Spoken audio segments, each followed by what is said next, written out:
আবারও সড়ক দুর্ঘটনায় গুরুতরভাবে আহত বাইক চালক। জানা গেছে, মঙ্গলবার দুপুরে বিশালগড় বাইপাসে চন্দ্রনগর চৌমুহনীতে একটি বিদ্যুৎ চালিত টমটম এবং বাইকের মুখোমুখি সংঘর্ষ হয়। এতে গুরুতরভাবে আহত বাইক চালক নারায়ণ ভৌমিক নামে এক ব্যক্তি।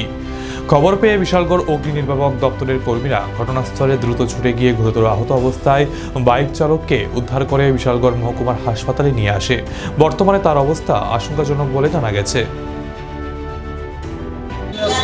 খবর আছে যে গোলাঘাটি করে চন্দ্রনগর রাস্তার মুখে একটা অ্যাক্সিডেন্ট হয়েছে।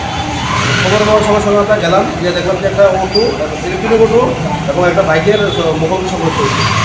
এখানে একজন বাইক আরোহী নারায়ণ ভৌমিক, তাদের গুরুতর অবস্থা কইলে আইছেন আমরা বিশালগড় শব্দের হসপিটালে নিয়ে এসেছি। Serious injury.